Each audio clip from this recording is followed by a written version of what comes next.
Have you ever considered rethinking your priorities?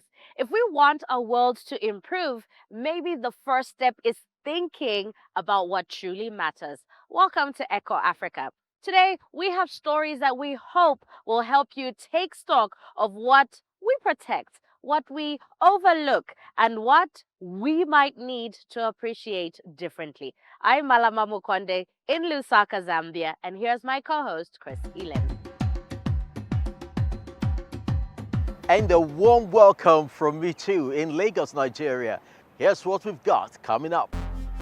Young influencers in Kenya inspire environmental action nationwide. Eco-friendly and elegant, the Nigerian clothing label challenging fast fashion. And from environmental problem to job opportunity, waste textiles in the DRC. Pangolins, you have probably never seen one. Now, these creatures are rare and they are extremely cute. When they are threatened, they curl up into a tight little ball, and they are threatened. Some pangolin species are even critically endangered. In the west of Uganda, one man has made it his mission to protect these shy, solitary animals. The first tentative steps back to freedom. It's moments like this that animal rights activist Moses Arinaitwe lives for. Protecting pangolins is his great passion. This pangolin is a white-bellied or tree pangolin. He and his team rescued the animal from poachers. The tiny pangolins are prized for their meat and scales. In fact, they are one of the most sought-after contraband items worldwide. In traditional Chinese medicine, their scales and blood are considered to have antiseptic properties. But pangolin scales are made entirely of keratin, just like our fingernails. Pangolins are among the least researched mammals on Earth, shy and reclusive. Studying them in the wild is not easy. By bringing them out like this, also gives us some knowledge about them, like what they prefer, how much they move and how much they climb the trees. So it helps us to get some information out of these pangolins. The more they know about the animals, the more he and his team can raise awareness among others. For the local population, pangolins are still primarily one thing: bushmeat. Moses Arinaitwe has worked hard to persuade residents to switch to other forms of meat by keeping pigs, for example.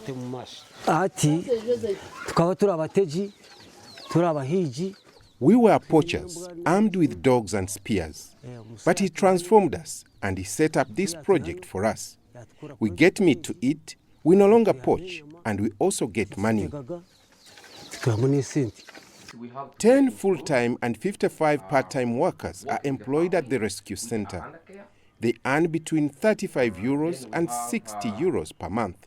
While not a huge amount, it does mean that poaching is no longer necessary. And many have grown to love the pangolins. Some seasons we rescue many pangolins, like 6, and so we don't have much space. And some are in poor health.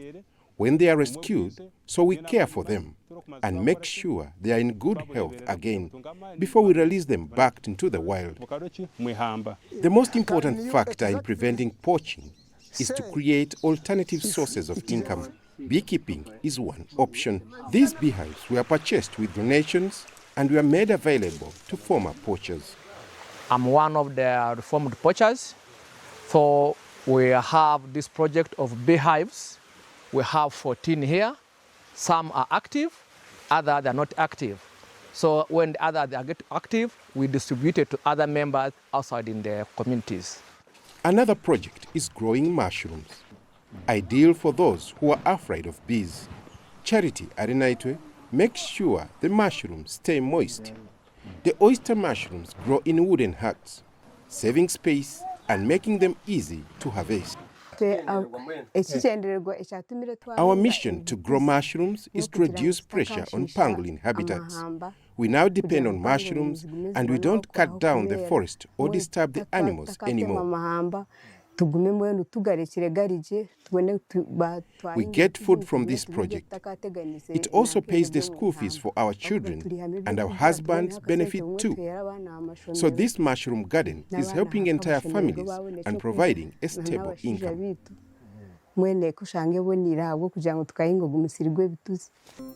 The two projects have been running for over 12 years now. Moses Arinaito has raised 8,500 euros for the work with the pangolins, mainly through social media. Around 200 village people are involved in the projects. Almost no pangolins are now killed by humans here. Mostly we emphasize that we let community members know that pangolins are harmless and are very important to the ecosystem. Because when they go, for example, in somebody's garden, they fertilize. Because when they poop in the garden, their poop has a lot of nutrients for the crops. But also, the pangolins help to reduce the number of insects and termites in that very garden. He has now convinced around 20 communities to protect pangolins. Farmers even bring sick or injured animals to the rescue center, where they are nursed back to health with termites. Protecting them is essential for maintaining healthy forests, not only in Uganda. Besides, the insectivores are extremely cute. Protecting the pangolin in a community that is bordering the national park has not been an easy task for these conservationists. One other thing that caught my attention is that these guardians take out the pangolin for a walk every morning and every evening to feed on insects, get relief from stress, especially after getting into contact with the locals here, but also get used to its wild habitat. Thanks, Hilary, for a great report from Uganda.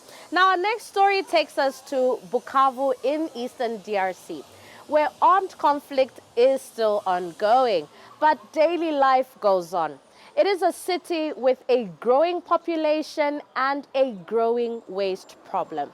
In this week's Doing Your Bit, we met an eco-entrepreneur who's found a creative way to reduce the piles of discarded textiles on the city streets. Her workshop is a place where forgotten fabrics find a future.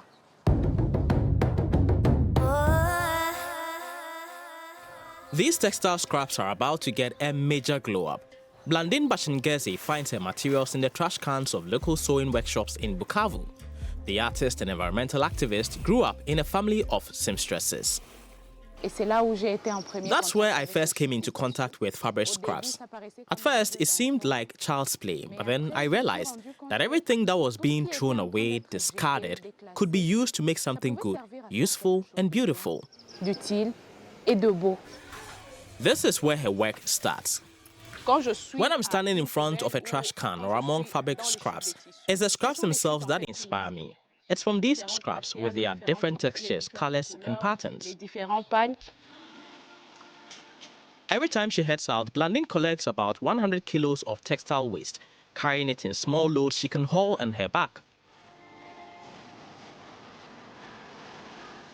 Back home, everything gets sorted in her yard. A dozen women help her separate the scraps by color and texture, work that allows them to support their families. Larger pieces become ready-made items straight away. The smaller pieces are assembled into a patchwork, which is then transformed into new products. We produce handbags, backpacks, travel bags. We also make clothing, t-shirts or shirts personalized with fabric scraps. For the very last fabric scraps, we use recycled wool and acrylic paint to create artistic paintings incorporating the fabric scraps. Every year, 92 million tons of textile waste is produced worldwide. Most of it ends up in landfills like this one in Ghana, taking decades to break down, polluting soil, and releasing greenhouse gases. Blandine and her team are stopping some of that waste before it gets there, and she already has big plans for the coming years. A bigger center where we can employ and train more women to make them more financially independent. And of course, where we can transform bigger amounts of textile waste. Et ainsi à brasser une plus grande quantité de déchets textiles. Textile waste is a huge problem across the continent. The fashion industry also has a huge carbon footprint, bigger than international aviation and maritime shipping combined. So can we still enjoy fashion? Well, we visit a designer right here in Nigeria who's doing things differently. Her brand is keeping traditional African crafts alive and showing that style can also be sustainable. Fancy one of these? Maybe that? Fast fashion produced in one of the countless sweatshops in Asia. Or delicate handcrafting in a fashion studio in Nigeria. Synthetic fibers that take decades to rot away on massive landfills, like here in Kenya. The Dandora dump site on the outskirts of Nairobi, which spans over 30 acres, is one of the largest on the planet. Or natural materials. For Nigerian designer Abisiekeme Okanire, it's a no-brainer. I started thinking, okay, you know what if we have this kind of fashion where at the end of life we can just clip it, cut it, reduce it, and just use it in a flower pot, you know. And I know that for that to happen, it has to be done with fashions that are made from natural fibers. Abisiekeme Okanire has built her label around fibers from a palm tree called raffia, a tough, challenging material. But that's exactly what sparks her creativity. She also uses natural sources for her dyes. Cola nuts give a vibrant red. Her first design was a jacket with raffia details, but these days, her studio makes whole outfits from the material. People that are very artistically inclined, they started seeing it as a unique brand, and so they were curious. They got curious and they started trying it out, and it really, I think we were lucky that a lot of people that now wanted to try out our brand are people that a lot of people look up to, you know. So they will wear this thing, and the people that looking up to them will now start aspiring to put it on. Guaranteed to turn heads. On the runway, her designs are real showstoppers. Each piece is one of a kind. A raffia dress can cost over 200 euros, but it's made to last for years. It's estimated that the global fashion industry is responsible for up to 10% of climate-changing emissions. But if more people choose natural materials and keep their clothes longer, that figure could drop significantly. We are heading to Europe for our next report. Now, the Greek coast, known for its beaches and clear water, but it is also dotted with abandoned aquaculture sites. And when fish from operators pack up and go, they leave a trail of plastic and pollution behind them. Now, a local NGO is trying to get rid of these so-called ghost farms. In this part of Greece, these giant rings are everywhere. There's not much to see on the surface, but many of them are hiding a secret right below. They've been rotting here for years, spreading plastic across the coastline and far into the ocean. And no one is talking about it. It's an environmental crime. How can you go to bed at the end of the day and you're responsible for all this? They're called ghost farms, and they're not only a Greek problem.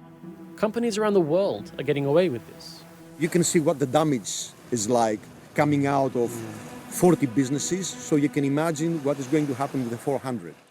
Ghost farms like these are a growing part of the plastic waste that is filling oceans and seas everywhere. So getting rid of them is really important. The problem is that it's a long, messy, and dangerous process. This is Veronica Mikos. She invited us to join her and her team in Methana, a small town a few hours' drive from Athens. They're here to clean up a farm that's been here since 1993.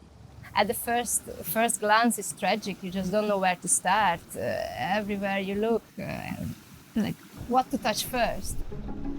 It used to produce sea bass and sea bream, but from 2011, the company that ran it started running into licensing issues. The farm eventually shut down, but instead of removing it, the company just abandoned it instead. From above, these fish farms may look like they have little impact on their surroundings, but they're actually huge pieces of infrastructure. The ones being cleaned up here go 40 meters down. And because most of it is made of plastic, when they're abandoned, they begin to break down, causing massive problems. The nets start to tangle, trapping and killing wild fish, which then attract and trap other fish, creating a cycle that could last for decades. Over time, the round cages collapse or separate, and the buoys crack and release the styrofoam they're filled with into the surrounding waters. To fish, this plastic happens to look a lot like food. We went for a ride up the coastline to a beach 5 kilometers away. And along the way, we found styrofoam everywhere. How long would this have been here for?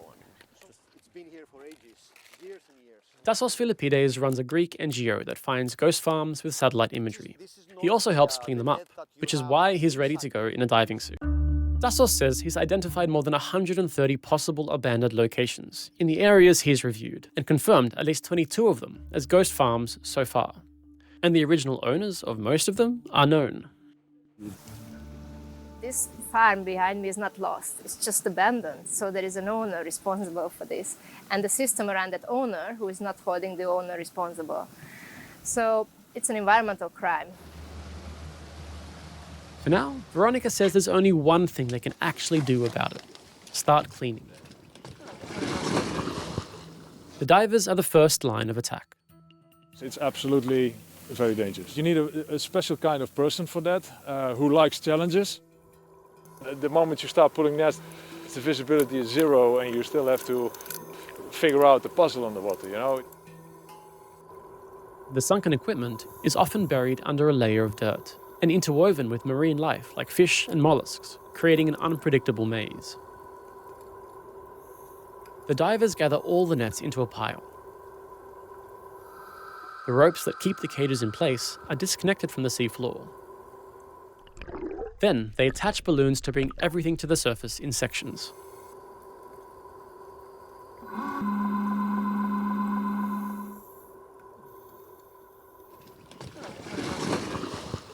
Once it's all up, the last stage begins. The giant rings are slowly brought into this ship, the Typhoon, which specializes in removing marine waste. For now, this ghost farm that had been haunting Methana's coastline is finally gone. But its legacy, the microplastics and debris that have already been carried far away by fish and ocean currents, will live on centuries longer than anyone here. We're off to Kenya next to meet 3 young women who have understood that social media removes the barriers to participation and brings the power to the people. They are using the digital tools at their fingertips to connect, spark conversations, and shape public debate. And they are motivating people, from high school students to farmers, to make environmental action happen in the real world. They're influencers, mobilizers, and climate defenders. And they're using the power of social media to rally a generation of young Africans to take climate action. Meet Trofena Mutoni, Lydia Wanja, and Elizabeth Watuti, 3 young Kenyan women reshaping what environmental leadership looks like today. Their digital communities stretch far beyond their villages and cities, inspiring thousands. With over 100,000 followers on Instagram, Trofena Mutoni might just be one of the world's most famous tree huggers. In 2025, she made history, 72 hours hugging a tree without food or water, a Guinness World Record, and a powerful symbolic protest demanding stronger protection of Kenya's forests. tree hugging is therapeutic. So I was just creating awareness about the importance of tree hugging on our mental health. And during that time, January, February last year, we had a lot of mental health crisis reports across the world. And I was thinking this is a time to inspire people and to ask them to come back to nature for healing. Climate anxiety is widespread among young people. Nearly 60% of youth aged 16 to 25 reported feeling very or extremely worried about climate change in a survey conducted by the medical journal The Lancet. Climate-related PTSD is also increasing as extreme weather intensifies. Trufena, who's also a musician, has lived through her own mental health journey. She believes in the healing power of nature and the importance of preserving it for future generations. Her record-breaking hug became a global moment that inspired millions. When I was hugging the tree that moment, a lot of people planted trees. Yeah, people had already created events and they were really planting trees, and most importantly, the indigenous trees at that same moment. So it was an awakening. Her message travelled all the way to the Kenyan State House. President William Ruto appointed her ambassador for the national plan to plant 15 billion trees by 2032. Where Trufena mobilises on the ground, gender and climate justice advocate Lydia Wanja breaks barriers online. As a UNESCO youth delegate, she represented young African women and girls at COP30 in Brazil and at the 7th United Nations Environment Assembly in Kenya.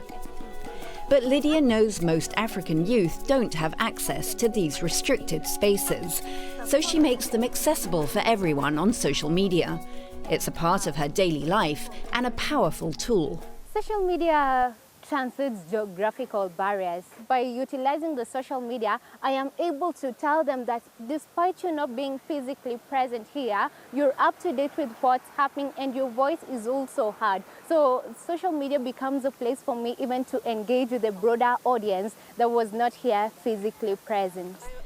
For Kenya's fast-growing young population, social media is becoming a crucial space for learning and connecting. Environmental activist Elizabeth Watuti is leveraging its power. When I started my organization, I remember I was definitely very new on social media, but I chose to capitalize on my social media to purely share about environment and climate change issues. And I just would share because I believe that as much as we are making a difference on the ground, somebody somewhere could also be inspired by the work that we do. Among the work that Elizabeth shares online is her Green Generation initiative, which brings nature directly into classrooms. She works with school children and rural communities to create green learning spaces, planting fruit tree orchards and food gardens, like this one in the Treeside Special School in Nairobi. As these social media activists gain visibility, the Kenyan government is noticing them. Social media influencers are really critical. They are, I can say, a great pillar when it comes to climate action, ensuring that there is awareness, creating public awareness, community awareness, and also changing the behavior of Kenyans and ultimately improving impact and outcomes on the ground. With help from government and civil society, online influence is becoming an effective force. Elizabeth Watuti experienced that reach firsthand in 2022 when one of her videos went viral. I think my most impactful post, which is also my most impactful point in time of my journey as an environmentalist, was a speech that I delivered at COP26 in Glasgow, which was in front of 119 presidents. And this is a speech that I named Open Your Hearts. My story will only move you if you can open up your heart. I need to tell you what is happening in my home country. Right now, as we sit comfortably here in this conference center in Glasgow, over 2 million of my fellow Kenyans are facing climate-related starvation. Last year, Elizabeth was among Time magazine's 100 most influential climate leaders. From hashtags to hard action, Kenya's environmental influencers are helping turn digital voices into real change. It's always so inspiring to see people really trying to make a difference. Well, that's it for today. Thank you so much for tuning in. It's goodbye from me, Malama Mukonde, in Lusaka, Zambia. See you next week. And goodbye from me too, Chris Lems in Lagos, Nigeria. Don't forget to check our social media channels or our website. And if there is anything you want to share, feel free to write to us at eco@dw.com. We'd love to hear from you. See you next week.